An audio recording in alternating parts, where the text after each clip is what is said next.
नमस्कार, मैं हूं नीतू सिंह और आप देख रहे हैं ग्रेट जम्मू वर्चुअल। 2 दिन पहले ही जम्मू कश्मीर एडमिनिस्ट्रेशन की तरफ से प्रॉपर्टी टैक्स को लेकर एक नोटिफिकेशन जारी किया गया। इस पर आम लोगों की क्या राय है, जानते हैं लोगों से। देखिए, ये बड़ी जल्दबाजी कर रहे हैं। जो भी टैक्स लें, हम नहीं कहते कि टैक्स नहीं लें। टैक्स लेने का तरीका भी होना चाहिए कि आप हमें कंफर्ट क्या दे रहे हो।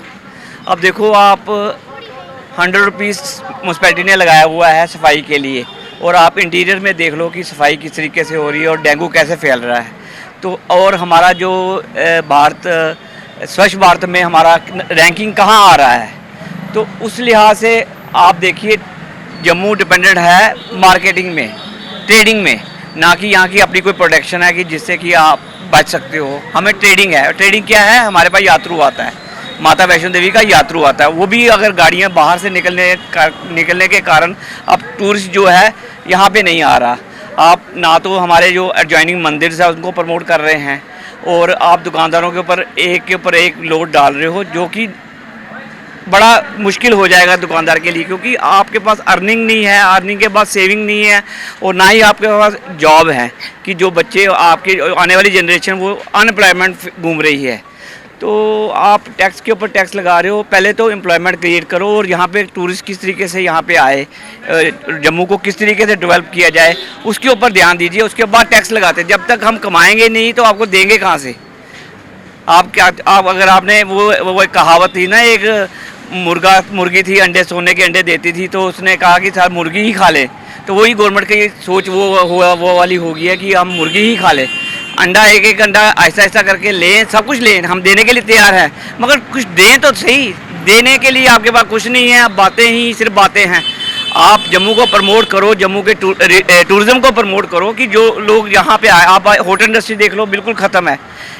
हमारी जो शॉल इंडस्ट्री बिल्कुल ख़त्म है, ड्राई फ्रूट इंडस्ट्री बिल्कुल ख़त्म है। ट्रेडिंग से कितनी देर तक बचेंगे हम कि जो अगर श्रीनगर से कस्टमर आ गया, वो हमारे पास शॉपिंग कर गया, तो उससे हमारी दुकानदारी नहीं चलेगी। और हम चाहते हैं कि आप यहाँ जम्मू को डेवलप करो। जम्मू के ऊपर आप पैसा देखो, कितने पैसे लग रहे हैं, पता नहीं कहाँ लग रहे हैं, ये भगवान ही बेहतर जानता है। तो अगर काइंडली अगर एलजी साहब इस तरफ ध्यान देंगे कि टूरिज़्म किस तरीके से बढ़ा जाए और जम्मू को कैसे प्रमोट किया जाए, जम्मू के एडजॉइनिंग रिलीजियस प्लेसेस को कैसे प्रमोट किया जाए, उसके ऊपर ध्यान दें। बात यह है कि ये जो जम्मू है इस वक्त, इसके जो व्यापारी हैं बड़ी इस वक्त मुश्किलात में है। पहले तो जहाँ पे यात्रु आता था, काफ़ी काम था जम्मू वालों को। यात्रु जहाँ रात को ठहरता था, ड्राई फ्रूट ख़रीदता था, शाल ख़रीदता था, और चीज़ें ख़रीदता था, और रात को होटल में भी ठहरता था, जिससे सारे कारोबार चलते थे। लेकिन आस्ता आस्ता क्या हुआ कि जब से ट्रेन सीधी जाना शुरू हुई, उसके बाद जहाँ टूरिस्ट बिल्कुल आना बंद हो गया। यात्रु जहाँ आप खुद देख सकते हैं बाज़ार में कि कोई आपको यात्रु इक्का दुक्का के सिवाय कोई नहीं दिखाई देगा। उसके बाद जहाँ पे थोड़ा काम सर्दियों में 6 महीने होता था, जब दरबार मूव होता था, तो कश्मीरी जहाँ आते थे, लद्दाख के लोग आते थे, वो काफ़ी जहाँ शॉपिंग करते थे, क्योंकि कई चीज़ें ऐसी जम्मू में हैं जिससे वो पसंद करते थे कि वो जम्मू से ही ख़रीदें। जहाँ कपड़ा ख़रीदते थे, वो गर्म मसाले ख़रीदते थे, गर्जे का कोई चीज़ भी जहाँ जम्मू की अच्छी होती थी वो ख़रीदते थे। उससे भी कारोबार एक अच्छा चलता था। और लद्दाख से और जो कश्मीर से लोग आते थे, हमारे होटलों में ठहरते, जो जम्मू में होटलों का कारोबार भी चलता था। ये सब ख़त्म होने के बाद जम्मू के व्यापारियों का बिल्कुल जहाँ कोई कारोबार नहीं रहा। और फिर ऊपर से आ गया ये अपना जो बीमारी जहाँ जो फैल गई, उसके बाद तो बिल्कुल ही कारोबार ही ठप हो गया। अब गवर्नमेंट को ये सोचना चाहिए था कि जम्मू के व्यापारी इतना जो मुसीबत में है, जिनका कोई कारोबार नहीं है, एकदम उसके बाद प्रॉपर्टी टैक्स लगा देना, ये कहाँ की इंसानियत है?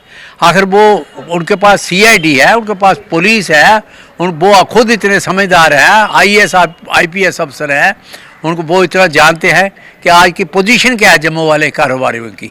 तो वो कम से कम उनको जितने जानना चाहिए था, जो देखना चाहिए था, उसके बाद कोई एक्शन लेना चाहिए था।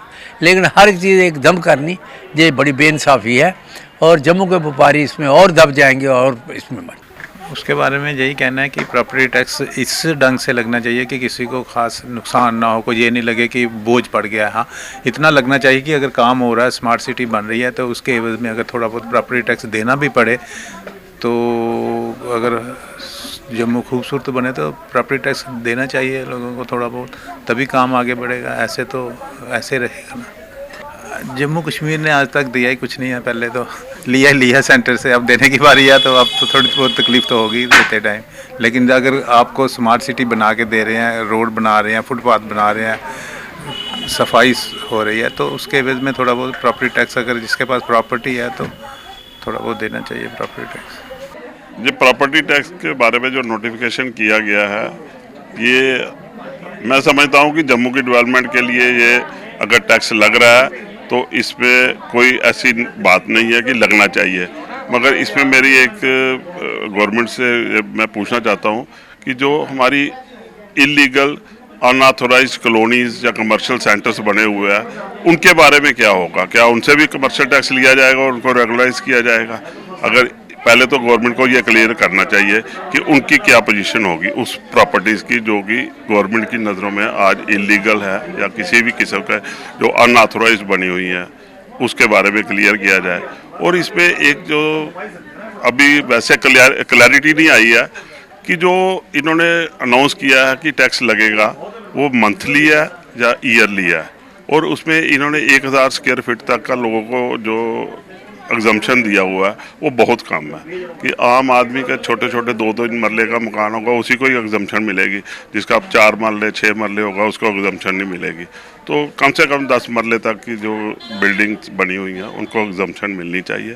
बाकी अगर म्यूनसिपल कॉरपोरेशन की इनकम बढ़ेगी, बाज़ार में लोगों को शहर में जो है वो डेवलपमेंट होगी, उसके लिए हम फेवर करते हैं कि कोई भी ऐसी बात नहीं है, लगना चाहिए टैक्स, मगर इसको थोड़ा सा इस हिसाब से लगे कि लोगों के ऊपर बोझ भी ना बने। आगे ही लोग जम्मू के लोग जो है वो बिज़नेस में काफ़ी पीछे रह गए हैं जब से ये दरबार मूव बंद हुआ है।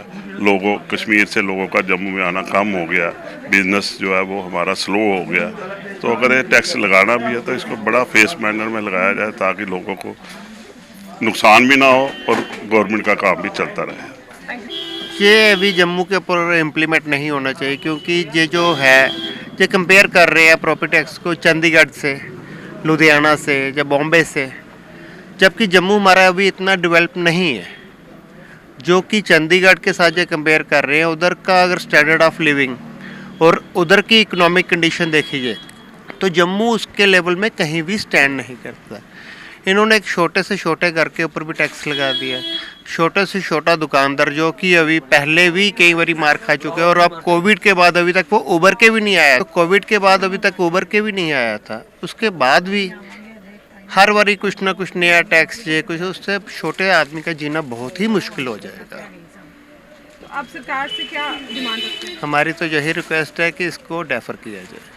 जैसे कि हमने आम लोगों से बात की प्रॉपर्टी टैक्स को लेकर, तो लोगों का यही साफ तौर पे कहना है कि वेलकम करते हैं हम ऐसे टैक्सेस का, लेकिन कहीं ना कहीं जिस तरह से कोरोना की मार से अब जो है जम्मुआइट्स, जो जम्मू के लोग हैं, थोड़े उभर कर अपनी ज़िंदगी में नॉर्मलसी देख रहे हैं, वहीं इस तरह के टैक्सेस वापस कहीं लोगों की कमर ना तोड़ दें। सरकार को अभी इस टैक्स को लेकर थोड़ा सोच विचार करना चाहिए।